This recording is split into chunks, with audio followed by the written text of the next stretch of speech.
noches amigos y amigas, bienvenidos al quinto programa de Kimsirtaki, una producción del Movimiento Tercer Sistema. Como cada lunes vamos debatiendo diferentes temáticas en torno al sistema comunal. Y esta noche vamos a tratar otra temática de igual manera muy interesante, que es tierra y territorio relacionado, vinculado con la producción agraria comunal. Esta noche también vamos a hablar sobre las empresas comunitarias que también el tercer sistema está planteando, a partir, como he mencionado, de territorio. En ese entendido, vamos a dar la bienvenida al compatriota Edwin Mamani. Bienvenido. Muy buenas noches, estimado compatriota Saúl. Muy feliz de estar participando en esta entrevista. Pues creo que vamos a desarrollar esa temática de producción a gran escala. Bienvenido, gracias. Asimismo también damos la bienvenida a Lady Yugra. Muy buenas noches, Saúl. Muy buenas noches a ustedes también, amigos. Estamos aquí para poder quizás ampliar un poquito más los conocimientos, algunas dudas, y agradecida por la invitación. Muy bien, gracias. Quiero empezar con un punto muy esencial, que es tierra y territorio, porque a partir de esto es que se da estas producciones. Producciones, concretamente podemos decirlo, agraria. En ese entendido, ¿cómo estaríamos entendiendo, Lady, la cuestión de la tierra y territorio? Primero es importante empezar por la terminología de lo que es la tierra. La tierra caracterizada por diferentes componentes, desde lo que es la atmósfera, el suelo, la hidrología, también una población vegetal y animal, en el que prácticamente hacen una interacción entre las mismas, lo cual va a dar lugar a darle al hombre como ser viviente unas, ¿cómo se puede decir? Como que los insumos para que él lo pueda utilizar para el desarrollo de su vida. Es en ese momento que se interpone el término de territorio. El territorio prácticamente va a ser la forma en cómo el hombre va apoderándose de lo que es el medio natural, mostrando una interacción entre lo que es el componente natural y el componente social. Y en este caso también va a interactuar el económico, que lo va a caracterizar al hombre en el desarrollo de las diferentes actividades cotidianas que vaya a tener. Muy bien. Estimado Edwin, ¿cómo podríamos entenderlo a partir de tu experiencia, la cuestión de la tierra y el territorio? Habría que contextualizar, ¿no? Primeramente hay que entender la figura, por ejemplo, antes de que los españoles nos invadieran en este territorio, ¿no? Prácticamente antes se manejaba, ¿no? La territorialidad, entendiendo como espacio de, ¿no?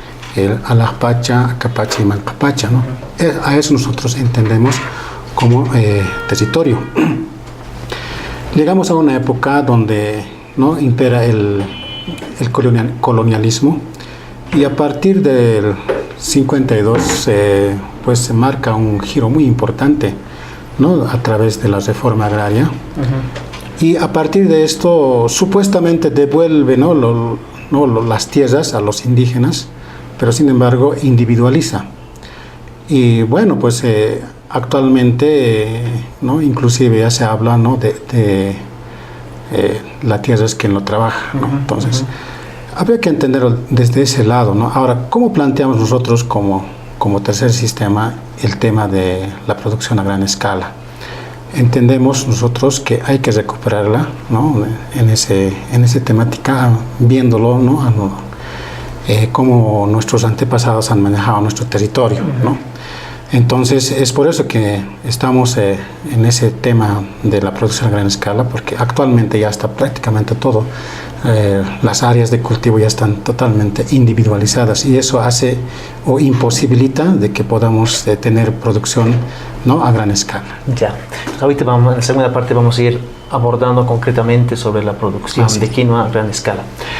Lady, yo quisiera preguntarte, geográficamente, ¿cómo estamos ubicados o cómo está ubicado la producción en los diferentes, por ejemplo, de los pisos ecológicos? A ver, prácticamente la producción de lo que es el tema del sector de lo que es el altiplano, en los valles y en lo que son la llanura, prácticamente tiene una gran diferenciación. Desde lo que son la profundidad de sus suelos en cuanto a lo que es el humo, se podría decir, Sí. o sea, la parte orgánica que le va a ayudar a que pueda tener mayor producción. En el altiplano prácticamente, principalmente considero que la distribución espacial de la producción se ha habido un tanto, como decía Edwin, se ha habido un tanto fragmentada, por tanto va a ser caracterizada una agricultura de subsistencia, en el que en el mismo caso en los valles va a ocurrir. Sin embargo, en el oriente prácticamente no hay esa mentalidad. Sin embargo, porque ya se ha desarrollado el tema de lo que son los latifundios, en el que grandes extensiones de hectáreas se han ido dedicando a lo que es el tema de la soya, es uno de los casos, pero en el altiplano prácticamente es una cuestión que no existe, digamos. Como bien mencionaba, prácticamente lo que es la reforma agraria ha consolidado ese individualismo, que el capitalismo ha sido prácticamente el que ha perforado todas las tierras en América. Ya. Una pregunta más tengo, estimado Edwin.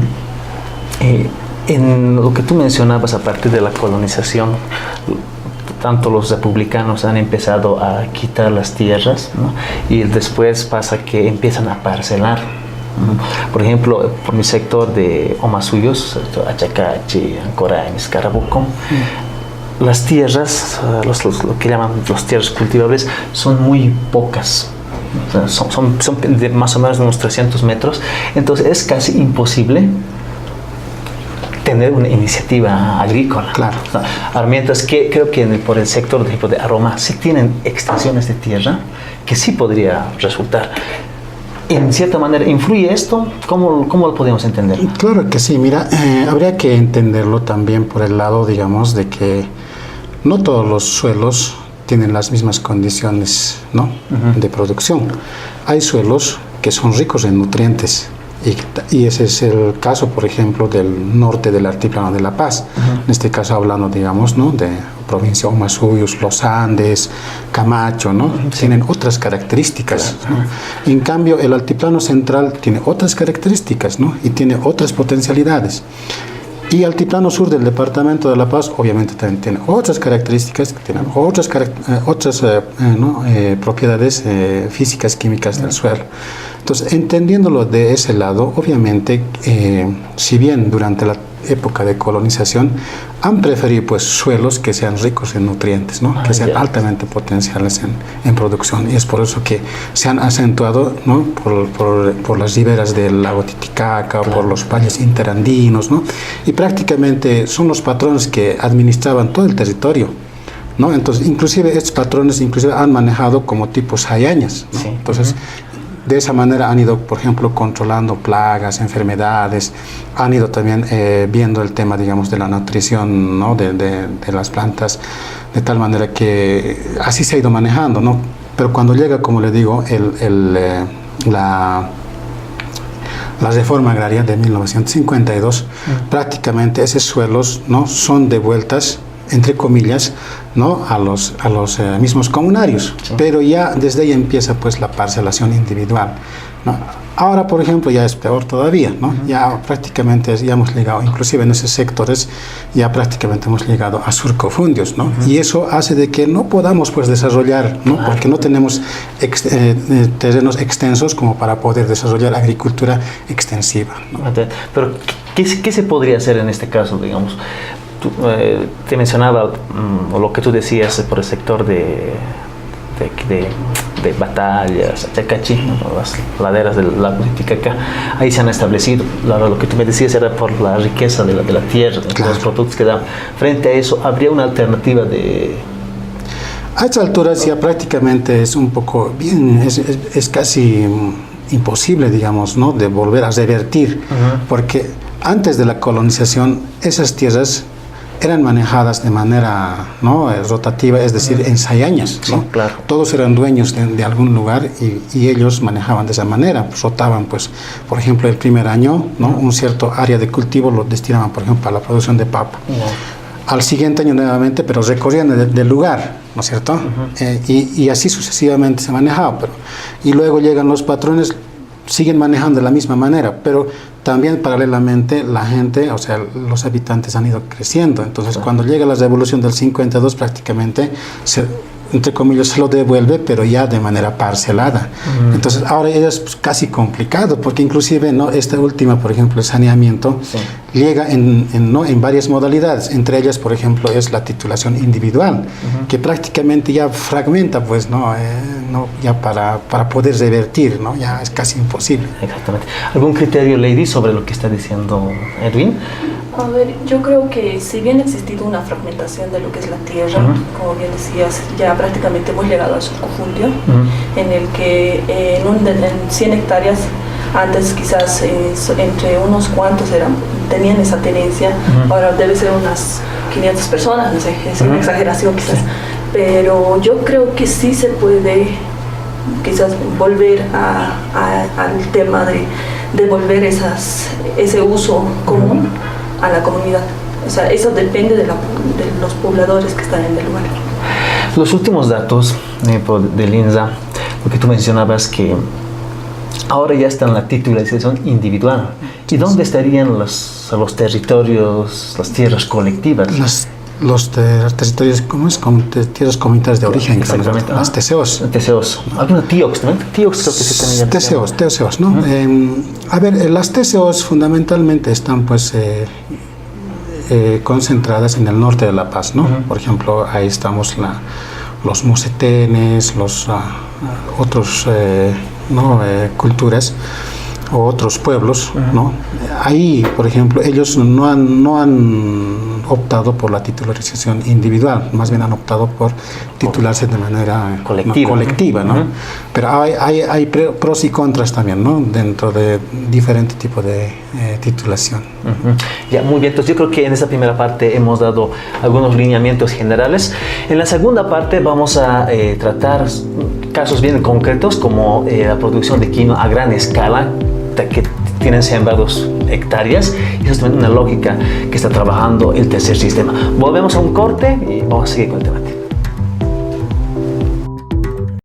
Análisis, coyuntura e ideología en torno al sistema comunal. Esto y más en Kimsirtaki, una producción del movimiento Tercer Sistema. Acompáñanos todos los lunes a partir de las 8 de la noche por Facebook Live. Como Movimiento Tercer Sistema proponemos la libertad, soberanía y autodeterminación para el pueblo. Para castigar los delitos de Estado, las autoridades judiciales serán elegidas por universidades y los delitos que son de la sociedad serán administrados por el pueblo mediante su organización territorial. Salud y seguro universal, sectorializado con administración propia. Buenas noches, estamos volviendo con su programa Kimsirtaki, una producción del Movimiento Tercer Sistema. En la primera parte hemos ido hablando algunos conceptos elementales sobre la situación de cómo se entiende tierra y territorio vinculado con la producción. En esta segunda parte vamos a tratar concretamente sobre las producciones, por ejemplo, la producción de quinoa a gran escala que está, por ejemplo, llevando el gobierno autónomo departamental de La Paz. Entonces, para eso yo quisiera consultar aquí al compatriota Edwin. ¿Qué nos podría decir, cómo podríamos describir esta producción de quinoa a gran escala? A ver, vamos a describir un poquito, sosteniéndonos de la anterior intervención. Bueno, encontramos en primer lugar los áreas de cultivo o los terrenos ya fraccionados, parcelados, ¿no? Cada uno tiene su área de trabajo y ahí cultivan algunos papa, algunos cebada, algunos cualquier otro cultivo, ¿no? De manera muy independiente.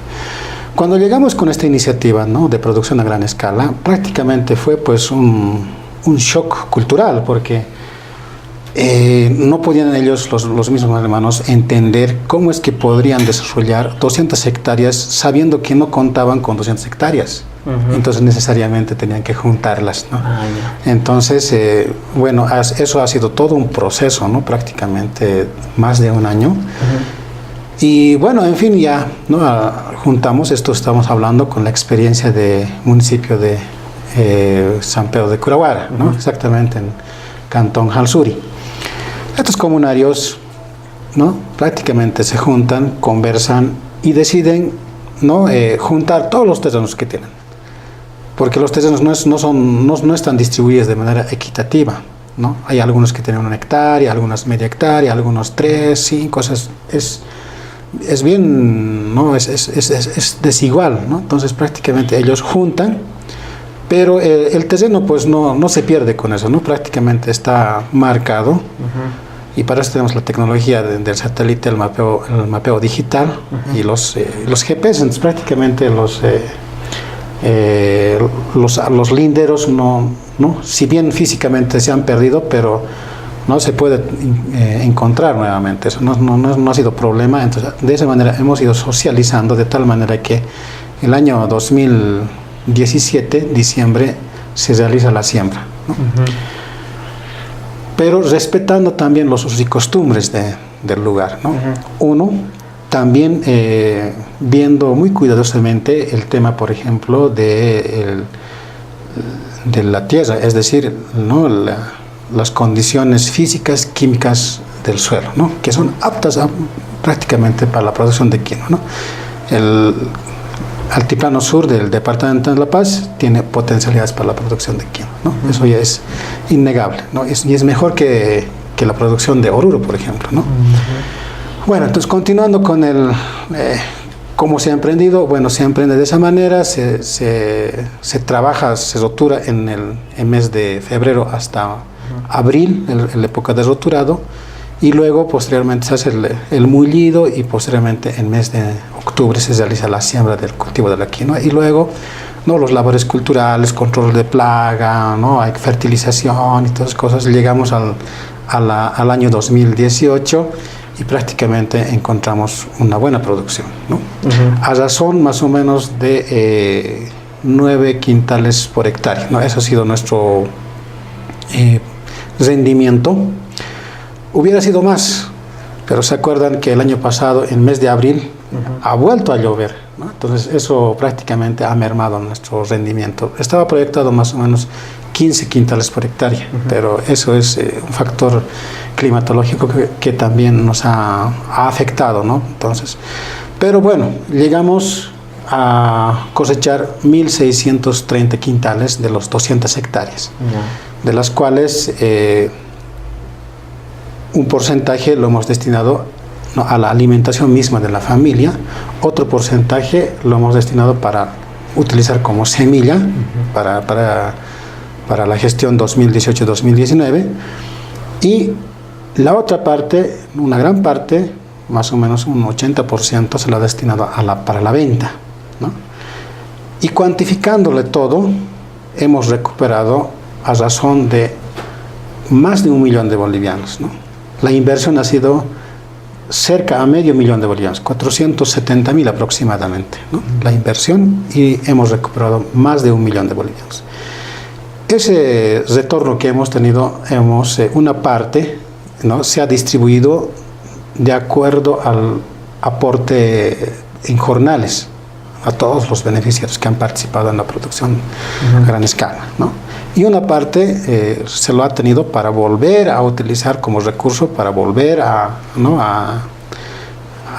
roturar, a hacer, ¿no? el preparado del suelo. Entonces, prácticamente esto ya es, en la práctica, ya es una empresa comunitaria, aunque legalmente no existe, pero ya es una empresa comunitaria, porque hay una diferencia grande, ¿no? El Estado no es el dueño, ¿no? Tampoco una sola persona es dueño, sino que todos los comunarios, o sea, todos los que han participado en esta producción, son dueños. Y de acuerdo al trabajo en jornales, ellos han sido también remunerados. Y aquí ha sucedido algo interesante. Ellos mismos contaban, por ejemplo, decían que ellos mismos o sus hijos, al ver de que no hay condiciones laborales, de que tampoco no hay liquidez y no hay movimiento económico, muchos de ellos, ¿no? siempre se iban en esas fechas para la cosecha al país de Chile, ¿no? a hacer trabajos. Pero ya desde el año pasado ya prácticamente se han quedado, porque ya necesitamos mano de obra. Y ya había jóvenes ahí, ¿no? realizando campeonatos internos, ¿no? campeonatos de futsal, campeonatos de fútbol, ya prácticamente ya había, ¿no? movimiento de jóvenes. Entonces, Mira, al margen, digamos, ¿no?, de que esta iniciativa, la producción a gran escala, sea enfocada, ¿no?, en generar recursos, también, no paralelamente, también, ¿no?, se ha hecho de que los mismos jóvenes retornen, ¿no?, ya no migren, sino que retornen, y de esa manera, ¿no?, la población se siente más fortalecida. Ya. Lady, interesante los datos que está mencionando Edwin. Yo, desde mi punto de vista, había pensado que en el sector de todo lo que es el aroma eran meramente colectivos, pero lo que nos está indicando Edwin es que en realidad sí estaban parcelados, ¿no es cierto? Entonces lo que se ha hecho es juntarlos y así convertirlo ya en una extensión territorial. ¿Cómo estamos entendiendo esto, Lady, teniendo los datos que nos está mencionando Edwin? En sí es de lo que estaba fragmentado el territorio hasta llegar al punto del surco. Estaríamos como que volviendo a lograr de que todo ese territorio se vaya construyendo, pero con la ayuda de quienes, la participación de todos. O sea, también tenemos que entender algo de que si uno piensa individualmente, o la situación va de la manera más enfocada, digamos, en solo una persona, o sea, también las inversiones van a ser muy costosas. Por ejemplo, un sistema de riego para una hectárea de 10, digamos. 10 hectáreas prácticamente va a ser muy costoso.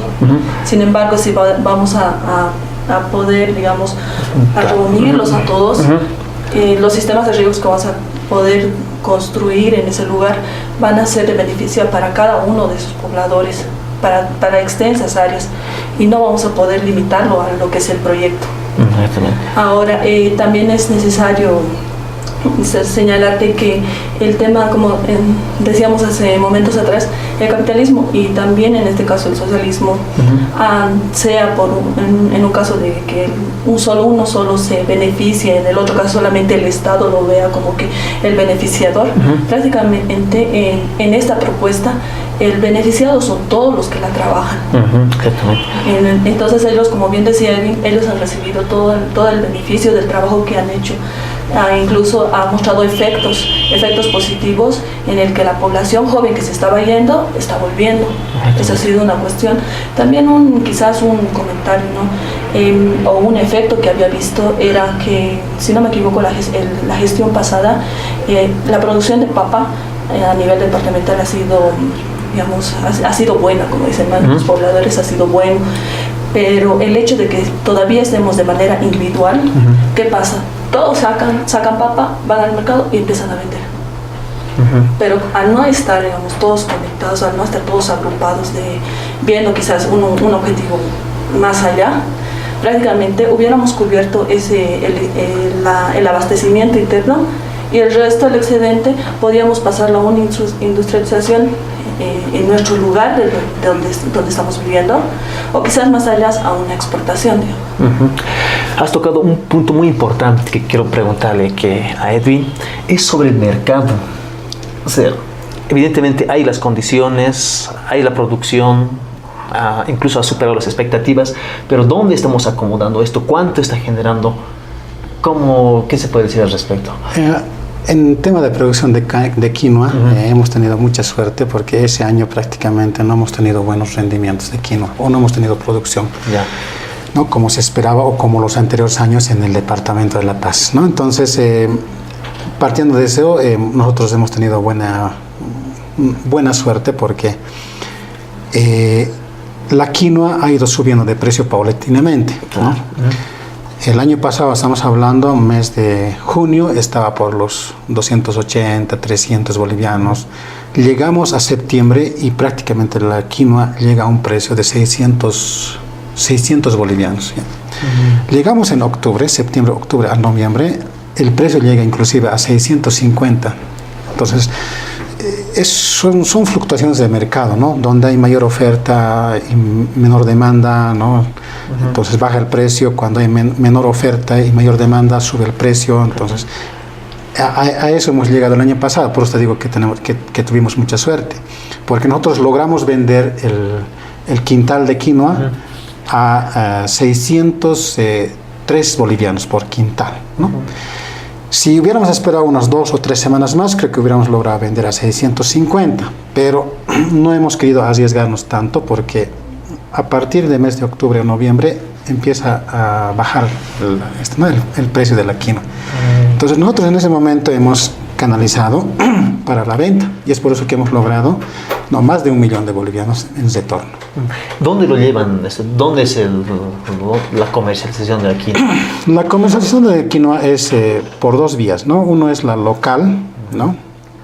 Donde intervienen los rescatistas, especialmente los rescatistas que son orureños, ¿no? Entonces estos compañeros orureños agarran la quinoa, ¿no? en el mercado de Patecamaya, acopian y se lo llevan para Oruro, hacen algunos tratamientos y luego eso hacen aparecer como si fuera, ¿no? quinoa orureña, así es, ¿no? En realidad es quinoa paceña y es la mejor. Lo que nosotros hemos hecho es hemos canalizado a través de una exportadora, ¿no? Que también era orureño, ¿no? Pero que ya no ha llevado la quinoa como si fuera oruro, sino es que como quinoa paceña. Ya, Lady, voy a volver a un punto que estabas mencionando. ¿Es posible para el desarrollo económico de Bolivia las empresas comunitarias? Personalmente creo que sí. La consideraría más que todo como una estrategia. Una estrategia que prácticamente va a ser la reconstrucción de todo aquello que se ha ido fragmentando. Una nueva forma de poder buscar el emprendimiento desde lo que son las comunidades, que creo que es una forma de devolverle el territorio a estas comunidades, para que ellas mismas puedan desarrollarse económicamente, aplicando el tema de lo que es la rotación de los cultivos, porque ¿quién mejor que ellos que conocen su territorio? Ellos saben en qué lugares han ido haciendo sus cultivos. Pero ¿qué pasa, por ejemplo, en el oriente? Mencionamos hace unos instantes que en el oriente hay las TCOs que tienen inmensas tierras, ¿sí? Que el Estado también en algún momento ya los ha devuelto, pero son improductivas, ¿sí? No hay nada. Entonces, en algún momento decía, yo me encontré con un productor de arroz. Estas tierras que se les ha otorgado a los indígenas actualmente no tienen ningún valor. Se les ha dado y no hace nada. Es preferible a veces darlos nomás a los privados, a las empresas privadas, para que ellos hagan funcionar. ¿Qué opinión mereces al respecto? Claro, evidentemente se los ha dado después de haber explotado, ¿no? Ese área de terreno, ¿no? Inicialmente eso era pues bosque, ¿no? Era bosque, lo han chaqueado, lo han deforestado y hayan cultivado pues cultivo extensivo de la soya, del sorgo, principalmente de la soya, ¿no? Y la soya, bueno, pues ahí se produce pues con la aplicación, ¿no? De diversos tipos de plaguicidas, ¿no? Fungicidas también, y para fortalecer la nutrición del suelo también han tenido que aplicar, por ejemplo, algunos, ¿no? Como urea y otros químicos. Entonces, si cada año vamos repitiendo esta acción, obviamente pues que el terreno se empobrece. Y esos terrenos lamentablemente el gobierno los han devuelto en forma de TCOs, y obviamente pues que estos terrenos ya no son aptos para cultivos. Pero es uno que sí que está perdido, ¿no? Hay formas de recuperarlo, pero ya eso ya es costoso. ¿Habría aún nuevas iniciativas para seguir expandiendo esto de la empresa comunitaria aquí en el claro que sí, de La Paz? Sí, mira, no simplemente el claro ejemplo y el ejemplo más que hemos utilizado es la producción de quinoa. También hemos incursionado en el tema, por ejemplo, producción ¿no? Implementación de alfalfa a gran escala. También hemos implementado cebada asociado con pasto llorón, también a gran escala. Este tipo de producción obviamente que no tiene un retorno inmediato, ¿no? Sino tiene un retorno más o menos a partir del tercer año. Por ejemplo, en el caso de alfalfa, por ejemplo, el primer año es donde se está fijándose o se está prendiendo el alfalfa, ¿no? Se consolida. A partir del segundo año empieza, digamos, a producir, pero la producción es mínima, ¿no? El segundo y el tercer año recién entramos, ¿no? a una producción, digamos, ya aceptable, digamos, ¿no? Donde ya tenemos inclusive para poder alimentar a los ganados y todo eso. Entonces el objetivo es alimentar a los ganados. Una vez alimentados a los ganados, ahí se puede tener, ¿no?, como retorno, ¿no?, la obtención de la leche o de la carne. Y de estos ya recién podemos decir que va a retornar económicamente a cada familia, económicamente, ¿no? Entonces por eso es que es a largo plazo, de repente quizás decir a mediano plazo, ¿no?, el retorno económico. Pero en tema de quinoa sí, ¿no? Este año sembramos, al otro año ya vendemos nomás, ¿no? Entonces prácticamente el retorno es casi inmediato. Pero ahora, eso entendiéndose en empresas comunitarias es ya devolverles, ¿no?, por ejemplo, antes si estaban fragmentadas esos terrenos y que cada uno se hacía en su lugar y prácticamente inclusive los costos de mano de obra para la producción son altos. Claro, lo que decía Lady, ¿no es cierto? Sí. Ahora, cuando nosotros juntamos ya los 200 hectáreas, prácticamente los costos de producción bajan porque inclusive podemos, ¿no?, utilizar la mecanización, ¿no? Y cuando utilizamos mecanización prácticamente bajamos los costos de mano de obra. Por lo tanto, inclusive podemos nosotros fijar el precio tranquilamente, ¿no? Pero estamos todavía en camino. Mira, estimado Saúl, Perú en este momento está produciendo también quinoa, ¿ya? Pero su rendimiento es de 40 quintales por hectárea. Nosotros estamos llegando apenas a 9 quintales por hectárea. Imagínate, hermano, o sea, estamos produciendo, ¿no?, una cuarta parte. Ellos ya, ¿no?, prácticamente ya, ¿no?, 4 veces que nosotros. Entonces, tranquilamente ellos pueden, pues, bajar el precio. Claro, ¿no? Claro. A eso se va, ¿no? Claro, a eso se va. Ahora, si nosotros logramos, ¿no?, en algún momento, ¿no?, producir, no sé, 40 quintales, ¿no?, pero ya manejando, digamos, de manera muy natural, prácticamente nosotros fijaríamos los precios. Exactamente. A ver, ya como para ir terminando, aquí a los que nos están viendo, ¿por qué debíamos de inclinarnos, apostar por una empresa comunitaria y no por una empresa privada? Muy sencillo, estimado Saúl. El capitalismo siempre va a fomentar, ¿no?, de que un solo sea dueño, ¿no? Y eso es lo que ocurre, por ejemplo, en la producción, ¿no?, en Santa Cruz, por ejemplo, producción de soya, es uno solo, un empresario, ¿no? Y más bien a los que los tienen son como trabajadores, ¿no?, a los que le pagan un salario, pero las grandes ganancias simplemente se lo lleva una persona, y ese es el capitalismo.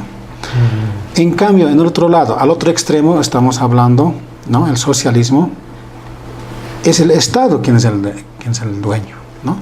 Y prácticamente a todos los que trabajamos nos utilizan simplemente para mano de obra, ¿no?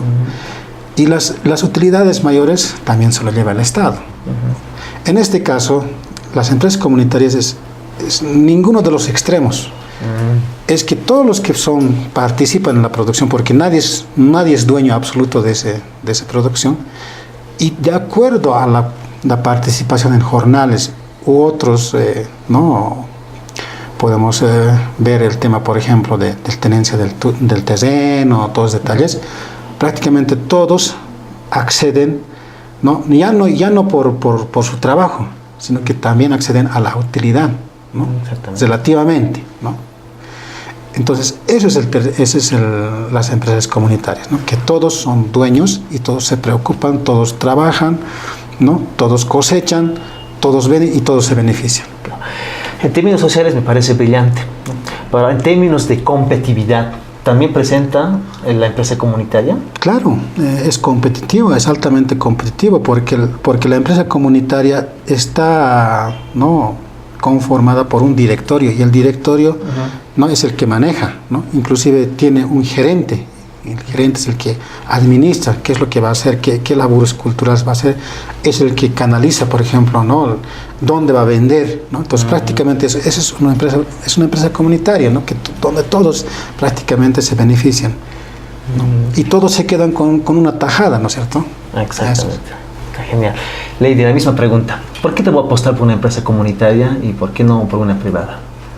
En este caso voy a seguir insistiendo. Sí, no está bien. De que es necesario y urge, no creo, si no me equivoco, tengo la certeza de que nos surge como país poder lograr que ese territorio que está totalmente fragmentado podamos reconstruirlo. Y siempre va a ser entre todos. Buscar de que en nuestros mismos lugares donde vivimos, poder lograr ese desarrollo y también lograr una dinámica dentro del territorio mismo para que podamos tener producción, para que podamos tener excedentes y más allá exportaciones. Desde tu enfoque, desde la geografía, ¿qué sectores más en el departamento de La Paz, por ejemplo, ¿no? Que es lo que aquí estamos habitando, podría ser también otro lugar productivo así? Otro lugar productivo, en este caso, yo creo que es mejor quizás lograr buscar en lugares donde no sean productivos. A ver, no me refiero no solo al tema agrario, es necesario también enfocarnos a otras áreas. El sector, por ejemplo, de Pacajes, el Altiplano Sur, son sectores que prácticamente no tienen tierras con una riqueza para el tema por ejemplo, para la siembra. En este caso, la empresa comunitaria no va a ser para el tema agrario, sino quizás apuntar a otro tipo de actividad, al tema de lo que es quizás el camello, el tema de forraje. O sea, en este caso es necesario también conocer cada sector, cada región, porque existe una distribución diferenciada de lo que es la forma en que el territorio se va desarrollando. La interacción de los componentes naturales prácticamente es diferenciado en todo lo que es el sur con respecto al norte. Quizás en algún momento han escuchado que el departamento de La Paz es la síntesis prácticamente de Bolivia porque existen diferentes ecosistemas. Pies ecológicos también que le llaman, ¿eh? Muchísimas gracias, estimado Edwin, estimada Lady. Ha sido un programa muy interactivo y, como siempre lo he ido diciendo, creo que hemos pinchado algunos elementos y creo que estamos por el buen camino. Y sobre todo, la empresa comunitaria no es, yo creo, desde mi punto de vista, una idea vaga, no es abstracto, es un hecho real y es creo que lo que estamos trabajando así como parte del movimiento tercer sistema. Muchísimas gracias a ustedes por seguirnos cada lunes. Les invitamos a seguir nuestros próximos programas y espero que podamos seguir debatiendo. Muchísimas gracias, muy buenas noches y eso sería todo por hoy.